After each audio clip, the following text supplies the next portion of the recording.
All right. So we're recording. Okay. so today's webinar has been in the making for quite some time. So as we've got so many travel bloggers in Travel Massive Live, I was thinking, you know, I've got to put on more webinars just for you guys. Janine came to me with this idea and I thought it just fit perfectly for that. And obviously with so many signups, you guys thought it worked too. So thanks so much, Janine. I'll let you introduce yourself. I think you can probably do a better job than I can. Okay. Well, thank you very much, Kristen. Hello, everyone. My name is Janine Crooks, and I'm the Partner Acquisition and Development Manager at Awin US. I've been involved in affiliate marketing for about 20 years, and I've also been a travel writer. So we used to sell primarily to Sunday travel sections. So I know what's involved in writing travel articles as well as the affiliate marketing side. So hopefully that'll kind of, you know, cover both areas for you and work out well there.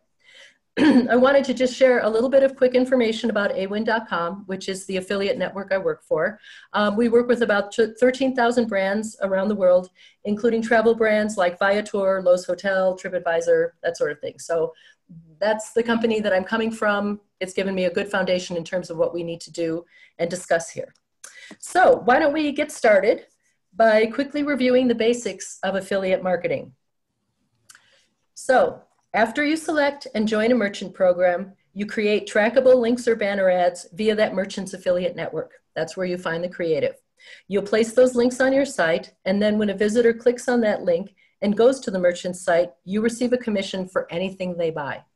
It doesn't just have to be the one product that you sent them there for. You'll receive the commission for anything they buy. So in almost every case. So that's kind of one of the nice things about it too. So that's just kind of the basics. Really, it really is that easy. It doesn't have to be super hard. Put up a banner on your site, make money. How's that? Or a text link. So let's go through here now and talk just a little bit about these. These are the 6 top networks in the CPS networks in the industry. And what CPS stands for is cost per sale, which means that consumers are usually buying something rather than completing a lead form or clicking through to a website in order to trigger the commission. So, you know, I just wanted to make that clear because sometimes you'll hear some places that get referred to as CPL or CPA. We refer to these guys as CPS. So all 6 of these are well-known networks that I would trust recommending to anybody. So there you go. So now let's go over the first basic steps to start using affiliate marketing on your site. First, you join the affiliate network. So there's a little bit of a process through that. Once you've done that, you apply to the advertiser program. You'll choose your promotional methods and identify where you want to send the visitor on the merchant's site. And finally, you just literally copy and paste the HTML code and paste it in the right place on your site where you've decided you want it to be. And this is really important about affiliate marketing. The decision on where it will be is up to you. It's your site, you're completely in charge. You don't have to put it in a specific place because the merchant has told you that. You don't have to put it in a specific spot because you want to generate X number of views. That doesn't matter. You put it wherever you think it belongs best. And I really think that that's an important thing to emphasize because it gives you a lot more freedom than a lot of other ways that you can do things on your site. Okay, so why don't we start off by reviewing the steps involved in joining an affiliate network, because this is the first part of it. So when you do that, you're going to need some basic information to be able to join the network. And it's just things like your contact details, a description of your site, your social media links, things like that. Now, you don't have to be a formal business to apply. You can be a sole proprietor as well. So if you're a business, you'll enter your business tax ID number, you know, if you're in the US or whatever. If you're a sole proprietor, you enter your social security number. And do understand that the networks that I showed you before, we're all used to working with international affiliates as well. So even if you don't have a social security number or a business tax ID number, that's okay. You can still apply to the network. So don't let that stop you. Once you've been accepted, there's still a little bit more to do. So in a lot of networks, you'll have a chance to add additional description about your site. And I really recommend that you do that because that's going to tell the merchant both prospective and actual merchants a little bit more about you. And the more that they can know about you, the better. So, instead of just saying, travel blog about hiking outdoors, say some of my favorite hikes are in Africa or are in Europe or are in whatever, and just, try and give them a little bit more information. Or if you're in all those continents, tell them that, the more that they can see quickly, the better. You'll definitely need to add your bank details for payment, because most of the networks do end up doing like a direct deposit rather than sending you a check or something like that. So be prepared to have your bank details and put them in there. Don't worry, they keep everything very, very, very secure, so you don't have to worry about that. Usually, you'll be asked to confirm your contact information by clicking on a link in a confirming email. So just be prepared for that. Don't be surprised if it somehow ended up in your spam filter. Most of the networks send out so many emails that quite often that happens. So if you're thinking, why haven't I gotten something yet? Check your spam filter first before you reach out to the network and ask them to resend it. And then, you may have one more time there to confirm your social media information. One thing that I just wanted to mention real fast here is that for Awin, we're just a little tiny bit different, because what we do is we ask you to also enter your credit card, and we charge $5 to it, which we immediately place back into your account. The reason why we do this is it's an anti-fraud measure. The credit card company had to prove that you were you in order to issue you credit. So it's been extremely successful as anti-fraud. We do not make a penny from it. You get all your money right back. We never see your account number. So I just wanted you to understand that, because we're the only network that does that. And so I've had a lot of people be like, what do you mean I have to pay for this? You don't have to pay for it. You get your money back. So with your first commission check, which makes that come $5 sooner, or £5 or €5 or whatever the currency may be. Okay, so now, once you've been approved into an affiliate network, the next step is applying to advertiser programs. So that's what we'll talk about next. So first, you'll want to choose an advertiser program. And, there's dozens of hotel programs, there's OTA programs, there's, online travel agents, like booking.com or Agoda. So I know it's not easy to decide which one is right. So let's talk about it just real quickly. Some of the items to consider are things like their commission rate and their cookie length. Now, for those of you who are unsure about what a cookie is, it's a tiny piece of code placed on a visitor's website, which tells the affiliate network that you should be credited if the visitor makes a purchase during that cookie's active time. So the longer the cookie, the longer the chance to make the sale. Most hotels, for example, offer a 4 to 6% commission rate and a 30-day cookie. And most physical products offer a 4 to 15 or 20% commission rate, also with a 30-day cookie. I've seen cookies as short as, same session if it's a financial product, so don't let that freak you out. I've seen some cookies that have been 90 days or more. So, it's something to take a look at, but be comfortable if somebody's offering you anywhere from 7 to 30 days. That's a solid program. You've got enough time in there for someone to make up their mind about buying something. The next thing to look at is their conversion rate and their approval rate. So what percentage of clicks convert to sales, and of those sales, how many get approved ultimately? Often you can see the average order value as well. So now, one thing I wanted to mention is that when you're looking at hotels, and their affiliate programs, don't be surprised if less than 5% get converted to sales, and of those, maybe half get canceled by the consumer. It's really a numbers game there, but the payout on those is still a lot better than what you'd get from an ad network's banner in that place. For example, just to even use a low amount here, if a hotel site has an average order value of $300, then you could easily make a commission of $18 every time you have that sale. And honestly, I've seen orders in the thousands of dollars for people that, are taking their whole family to the Caribbean for a week, or to Mexico, or to Europe, or something like that. It's not uncommon to see a hotel reservation that's, $3,000 or $4,000. So, you're making some serious dollars when you do that, so that's just something that I want you to keep in mind. Don't let it freak you out if you're seeing those kinds of numbers. It's okay. You can still make plenty of money on a site like that. One of the other things too is to make sure that you like the site's design and their offerings. So, do they have a good selection of either the item you're discussing, like travel journals or hiking boots, Or, you know, are there lots of hotels in your chosen destination? Those are important things to consider as well. And finally, think about your personal preferences. You know, what's your go-to site? What's the one you always mention when people tell you, or when you're trying to tell people to book a hotel? Maybe your readers have told you their favorites. So is there maybe somebody you've worked with already or a well-known brand that you really like?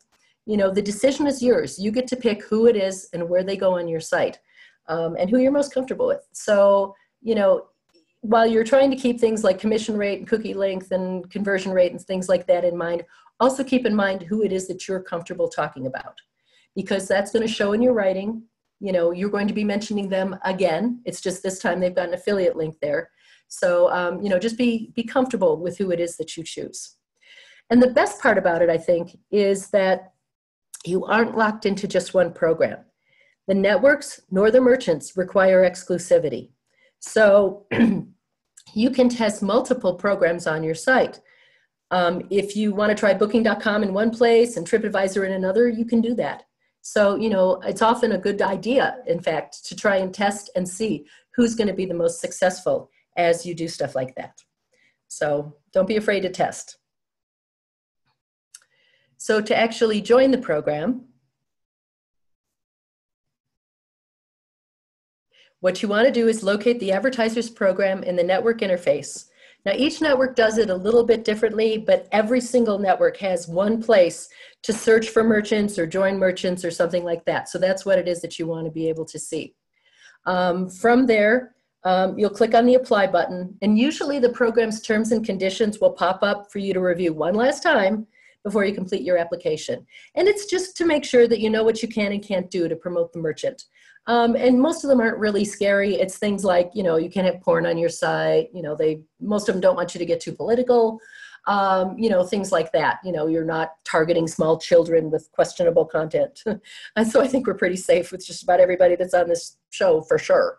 But, you know, it's those kinds of things that they'll look for. You know, they may have some specifics, you know, about what kind of URL. Like you can't do, you know, iambooking.com as a URL. You know, they're going to want you to use yours, and they may get specific on that. Not something to be scared of, just something to be aware of. Now, some networks will give you the option to add a note to tell the merchant why you'd be a good partner for them. And if you get this chance, do it.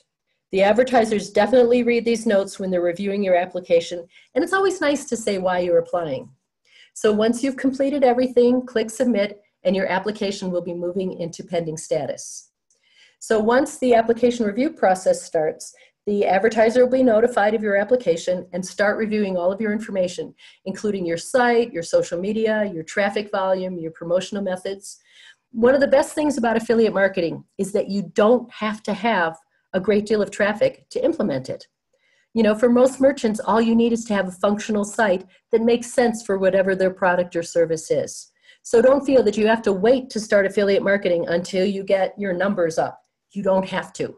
Most merchants, most networks will not care as long as you have a good site where all the words are spelled right and all the links work. That's what they're going to look for. You know, make sure that you have something like a terms and conditions page on there, that you have a privacy policy on there, you know, that you have a contact us page, which are all the things that you need for Google anyway. So we're just going to kind of double check that and make sure you've got those same things there. So once an advertiser approves or reviews your application, one of three things can happen. If you meet all the criteria, you're going to get accepted into the program, and yay, that's the best case scenario. Sometimes the advertiser may need some additional information. If they send you an email, get right back to them. The sooner you do, the better. It shows them that you really want to work with them. And sometimes it's just little things. You know, they just want to double check how you generate your traffic or something like that. If you do get declined, I always recommend that you reach out via email back to the publisher, or back to the merchant rather, and say, you know, I really think that we're a match. You know, I have this kind of traffic, or I've written these kinds of articles that are perfect for, you know, the people that buy your product, and ask them to reconsider. And I have so often seen people, you know, get actually accepted into the program because they've done something like that. So, you know, don't be afraid to do that. They're nice, they'll read it. The worst that happens is they don't get back to you. But usually they will. So anyway, you can do that. So the next step is choosing what promotional methods you're going to use. And there's a couple of different choices here. So you basically have two primary choices for your blog. You're either going to do banner ads or text links. Now, if you choose banner ads, each merchant usually has a variety of sizes available for you. On some networks, those banners can be changed by the merchant. So you have the option to either choose an evergreen style banner or a banner with the latest promotion. Like we've got some merchants that will always go in and they update whatever their latest promotion is. And that way the merchant makes sure to get things changed on your site and you don't have to worry about it. Some networks will put up new banner ads and you have to go in and swap out the current deal for, you know, a generic banner ad or something like that on a regular basis.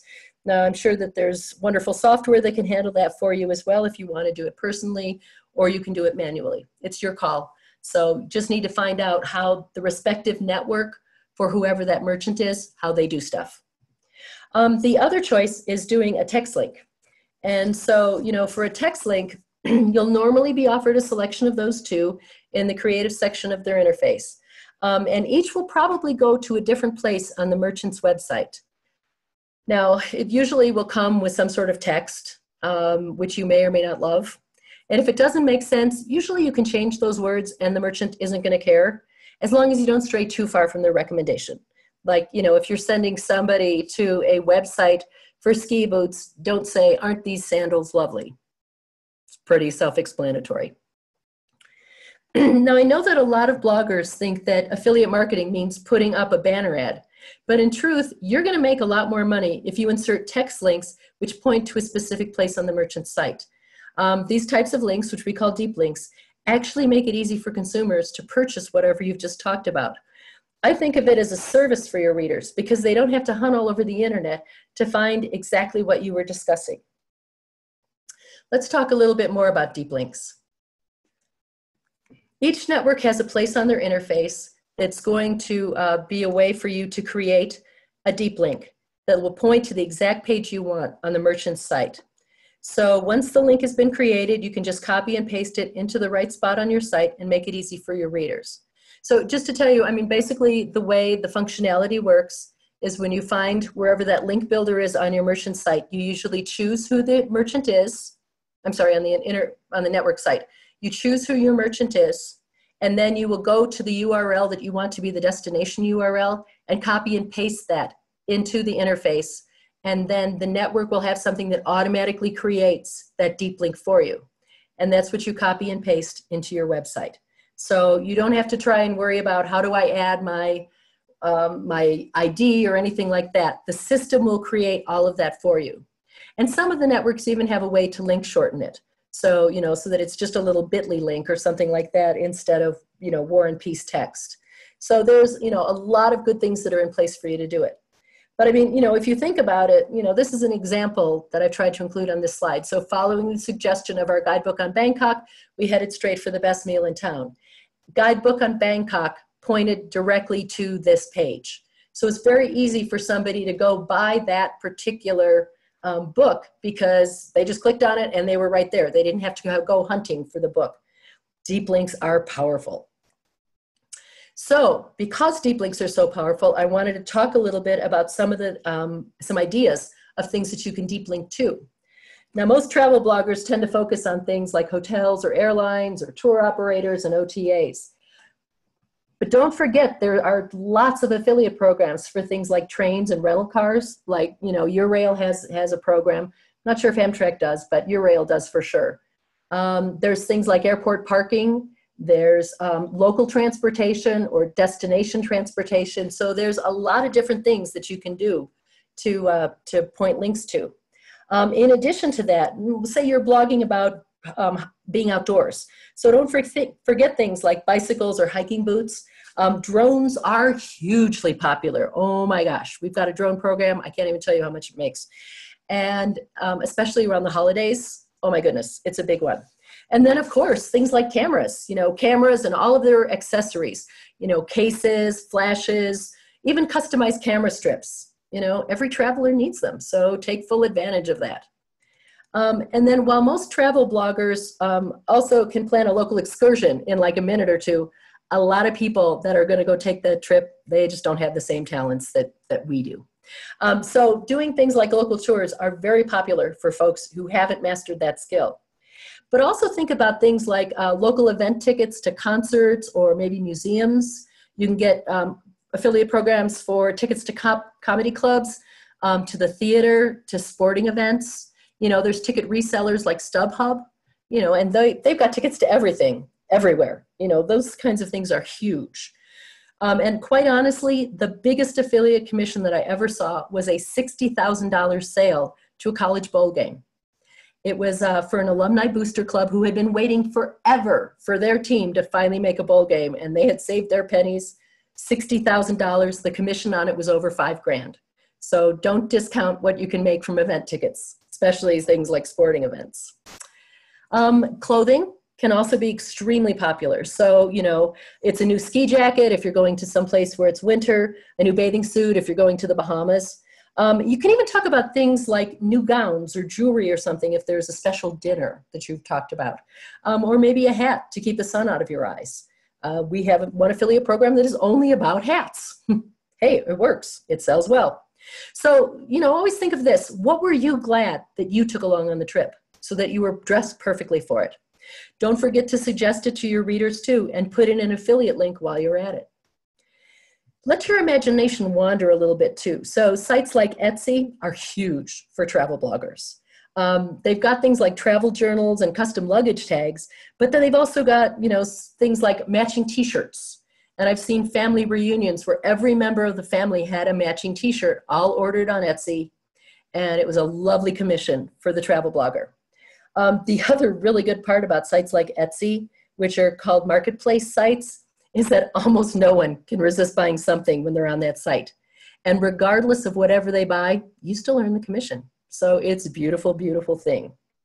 I've seen a lot of bloggers who have an opportunity to, you know, make recommendations on things like luggage or backpacks or something like that. You know, the perfect suitcase that's going to fit underneath the airplane seat for your weekend getaway, things like that. You know, so if you've got the word luggage on your site, turn it into a link to a piece of luggage that would make sense for whatever trip you're talking about. Maybe you want to get through the airport faster using something like Clear. You know, they've got a wonderful affiliate program. Or maybe you want to look great when you get there. So, you know, subscribe to the FabFitFun box, which comes every month and has beauty items in it, or, you know, perhaps a clothing item or something like that. And then finally, think about what other kinds of services someone might need, like maybe travel insurance, house sitters or pet sitters. You know, if they're going overseas, maybe they need to learn the language before they go. I know I tried to learn Italian before I went to Milan. It wasn't pretty, but I tried and it helped. And at least I could understand more of what somebody said to me. So, you know, all of those are opportunities you can have. I'm not saying you need to do them all or whatever. I'm just saying I want you to think a little bit about some of those things that you can do. So hopefully that's given you a bunch of ideas on it. Now, one thing I like to say is that basically any noun, especially a proper noun, can be turned into an affiliate link. You know, so whether it's something like jacket or train, or it's, you know, Hilton or Hyatt or Ramada or whatever, you know, there's a name, probably a proper name or whatever, it can become an affiliate link. And it just makes sense if you do that. But also think of things like activities. So whether it's food or romance or sporting events or concerts, you know, anything you need to get ready for your trip, all of those can become affiliate links. So it's just a case of starting to kind of think of that. You know, if there's something that you just talked about, put a link to it. It's a service to your reader, seriously. I mean, when I used to write for newspapers, we always put in an if you go section that would appear at the bottom of the article. You know, you have a much easier chance to do that virtually online. You know, so make it easy for them to go shop. They're going to appreciate it. They're not going to be bothered by it. Now, I'm not saying turn every single noun into an affiliate link. Oh my God, no. But where it makes sense, scatter some around your article. Because honestly, the way you're going to succeed the most with affiliate marketing is if you've got a bunch of text links kind of all over your site, some banner ads and strategic places on your site that people can click through and buy. Excuse me, that works out perfectly. And you're going to see that, you know, some days, you know, page 17 is going to generate 3 sales, and the next day it's page 22 and page 41. I'm just making that up because I know you have much better titles than that. But those are the ones that generate sales. And that's the nature of affiliate marketing. So you want to give people lots and lots of chances to buy things. So basically, to kind of summarize best practices, use deep links where possible, point to the exact item on the merchant's page that you've just told somebody that they should buy because it's wonderful. Text links are always going to outperform banner ads, but if you've got the space to put both on the same page, go ahead and do it. Often that will lead to a higher conversion rate for the text links, not necessarily for the banner ad, but for the text links. So I just wanted to make sure you kind of got those best practices down. All right, the next thing I wanted to talk about briefly was just ad networks, because I know that a lot of travel bloggers like to use ad networks, and so they're determined to try and make some money that way, and it's something that works. Basically, you're going to place code on your site. You usually can choose where, but they may have some specific guidelines on it that they wanted to, go into the header or specifically where it's going to appear on your right nav or whatever. The part about this that I kind of wonder about is that the ad network determines what advertiser is going to be shown there. And you usually earn your payment based on the number of impressions the ad had. So, in some cases it'll be, $3 1,000 or $6 1,000 or sometimes a whole lot more than that.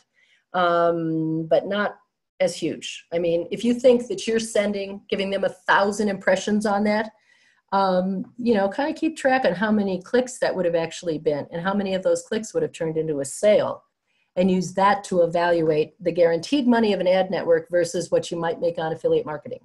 Because when you start doing those numbers, because the way ad networks actually work is, you put the code on your site, they determine what advertiser is going to be there. You have no control over that. So 1 to 3 consumers out of 100 impressions will probably click and buy the item shown. As many ad networks as will do it based on the number of impressions, is their contract with the merchant. A lot of them actually are using affiliate programs in those situations. And so the ad network will pay you on a CPM basis and they keep the rest. Now I understand they're the ones that are doing the work on that, but if you've got an audience that's buying, wouldn't you rather be the one to keep the rest? So anyway. So when you're trying to think about using an ad network versus affiliate marketing, first thing to remember is the strategies are not exclusive. You can do both. So if you've got some places where you want to put ad network ads on and other places where you want to put affiliate marketing links on, do that. It's your site. You get to decide what you want to use on it. I would monitor, though, what is being shown on your site. I actually had a friend who had a movie site, and on there he once mentioned that all of the Academy Award nominations that year were just, sorry for my language, this is what he said, all the Academy Award nominations were just crap. For the next 3 weeks, virtually every ad on his site was for toilets. It was a movie site.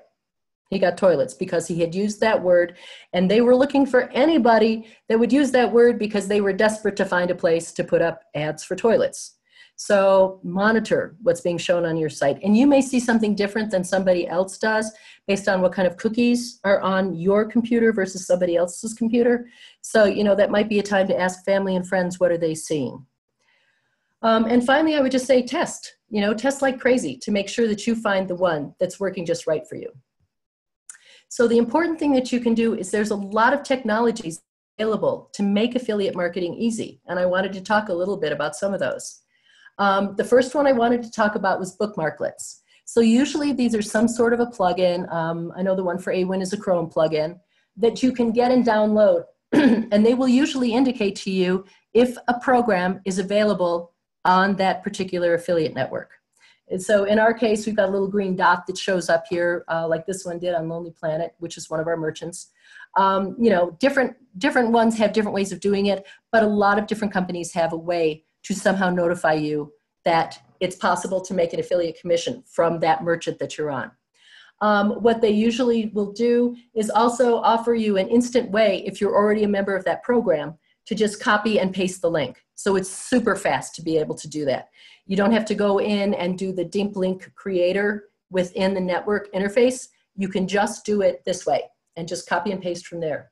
Now, if you're not a member of the advertisers program, most of the bookmarklets will actually give you an opportunity to apply right from the bookmark. Because if you're not a member of their program, then you can't earn any commission until you get approved in there. So that's kind of the next step. But these are wonderful things that are available.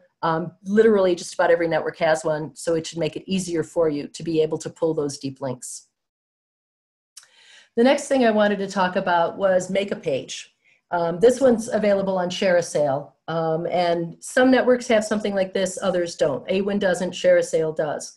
But what you can do is identify a specific keyword, and you can then kind of make up your own little store. In this case, you can put up to 25 items per page.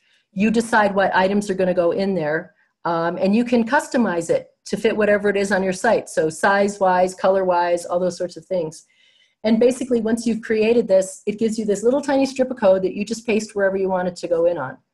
So it's an instant store for you. And you can get this as a CSV file too, so that if you've got something else where you're making your own shop on your site, you can do it. I've made everything on this one about golf, but you could do it so that it's everything about, you know, everything you might need in Paris or something like that. You know, you've got a lot of flexibility here, but it's a very, very useful tool to be able to do. The next one that I wanted to talk about, and a couple of different networks now are starting to offer this, is something I just call Convert a Link. And basically what it is, in our case, is it's just JavaScript or a WordPress plugin that you put on your site. And what it'll do is when somebody clicks on that link, it will automatically take them to that merchant's page. So if you've got, you know, a bunch of existing links on your site already, and you don't, it's like, oh my God, how am I going to go back through and change all these out? Something like this technology means that you won't have to. Instead, the network is taking care of the way to try and do that.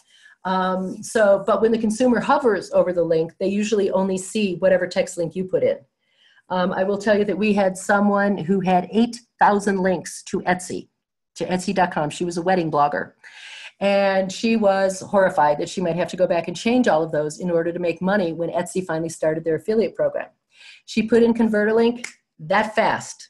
All of the links were converted to monetized links, and we started sending her big checks. So, you know, my bottom line here is take advantage of the technology to make it easier as you're trying to do things on your site.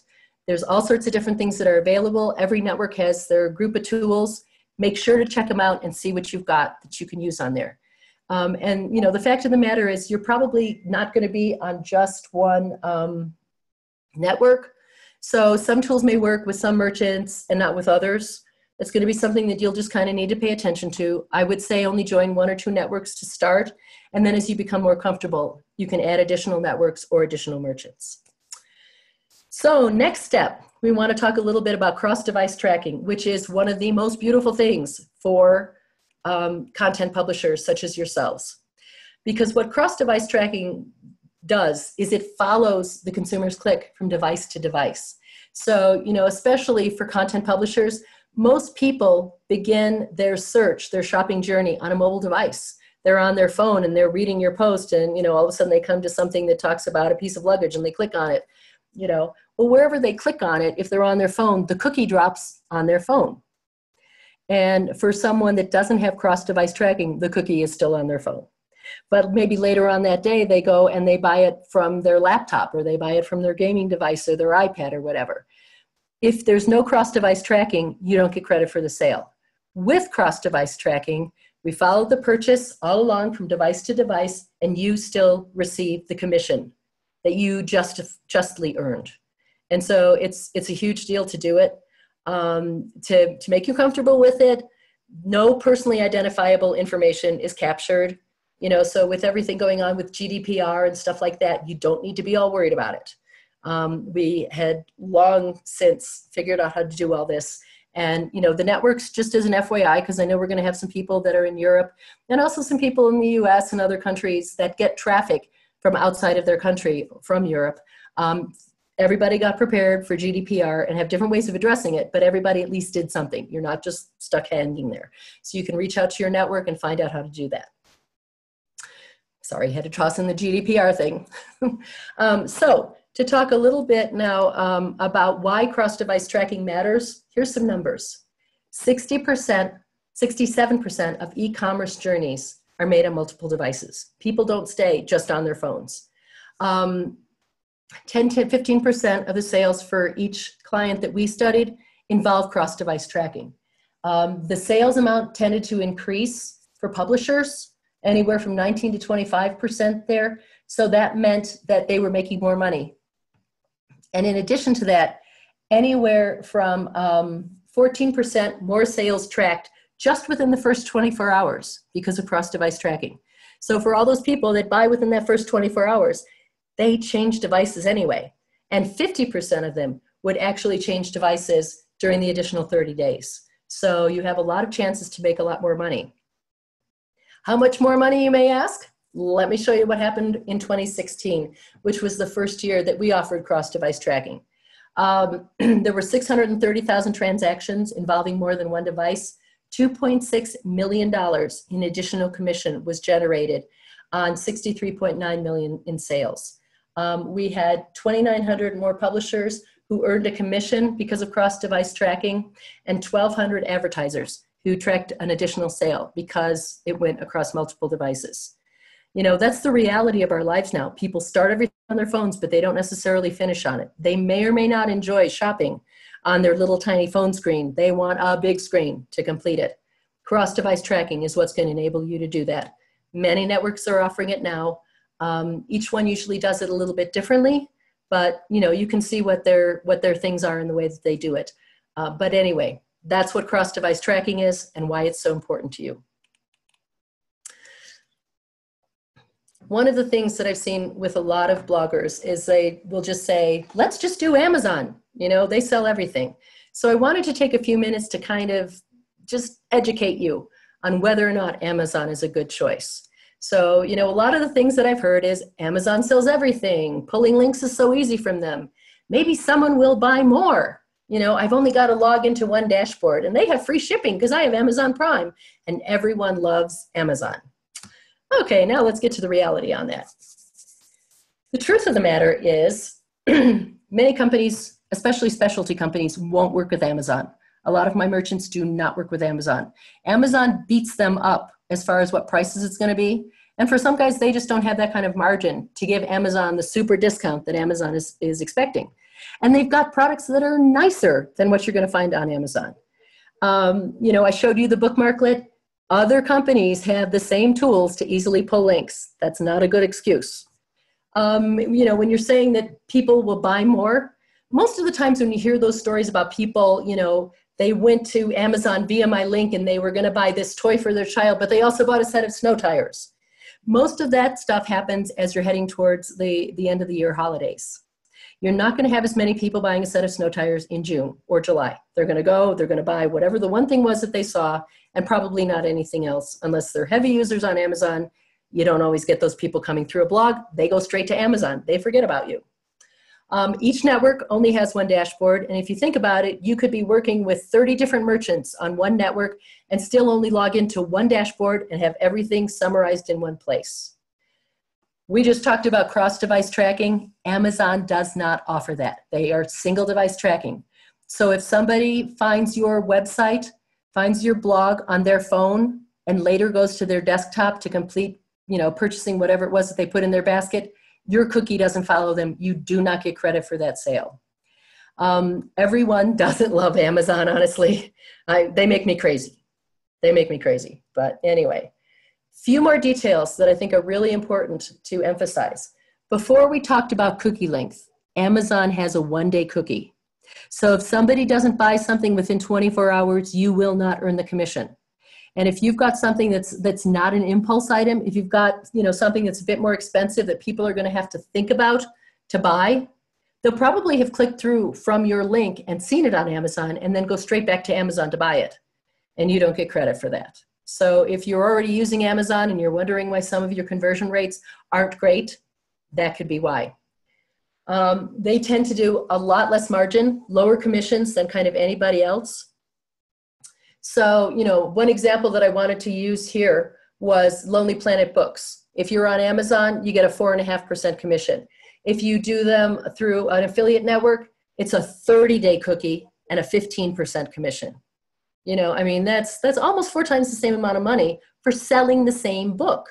And if you think about it, everything is sold exactly the same way on Amazon. Whereas if you go to the Lonely Planet website, they're working their tushies off, trying to make sure that somebody really wants to buy their book. They know all the details about it. They can make additional recommendations that are good. That's what they want to do. Again, we've got single device tracking versus cross device tracking. Sometimes you'll get a commission bump on Amazon. You are as likely or more likely to get that commission bump if you're working directly with the advertiser. They're going to have more contests. They're going to have more promotions. They're going to have more codes that maybe, somebody can buy and get a discount on.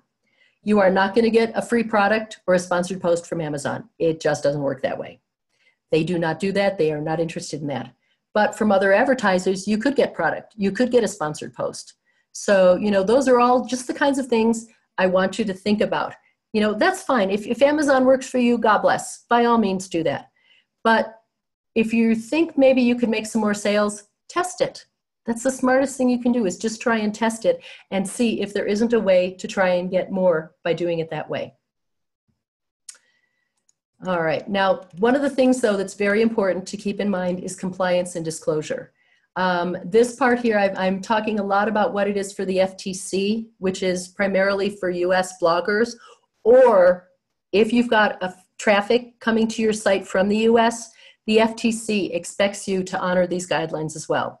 So we've got the GDPR telling you what you can do in Europe. We got the FTC telling you what you can do for the US audience.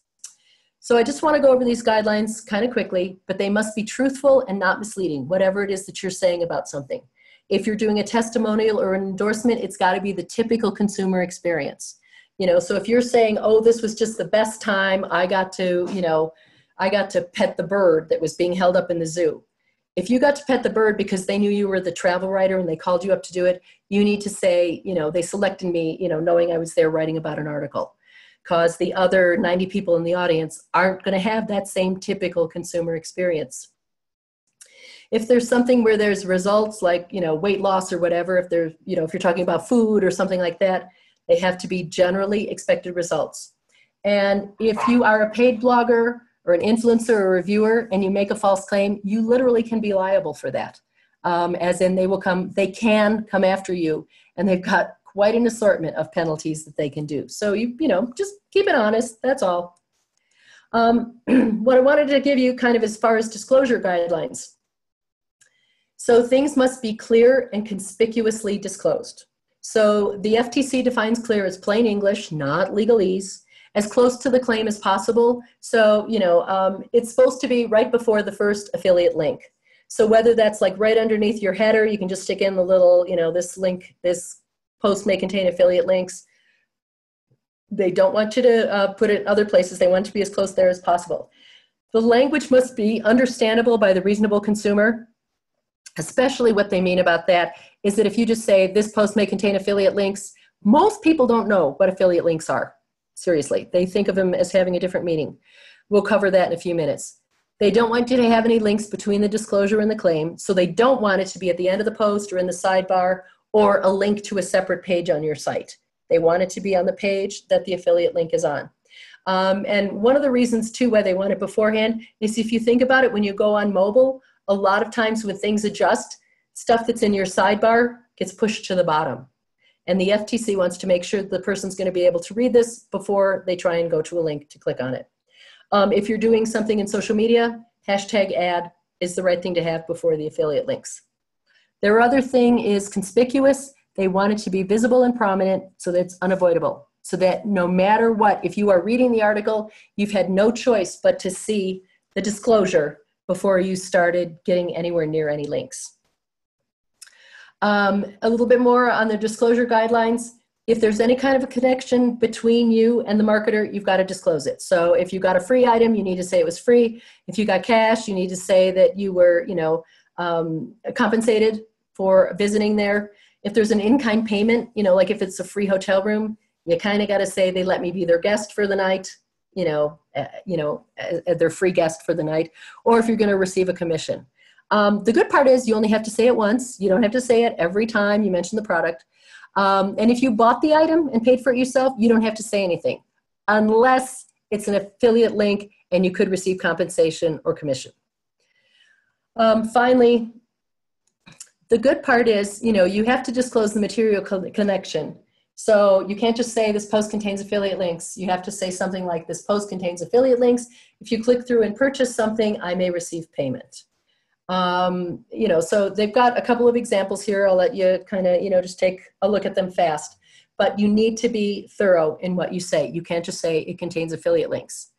But the good part about that is that there are some disclosure leeway situations.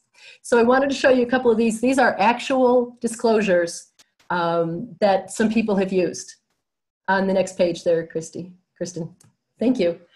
So as long as it explains that you could be compensated if a purchase is made, the FTC is happy. So use your imagination.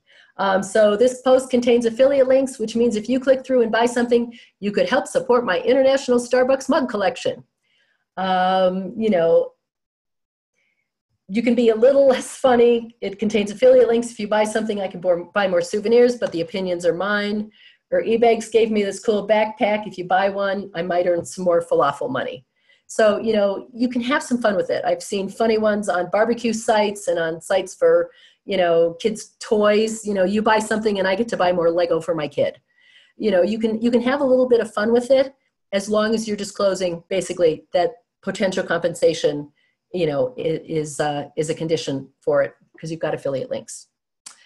So that's it. I'm hoping some people have some questions. If you do, great. I'm here to be able to do this. I wanted to tell you, here's my contact information. So that's a US number.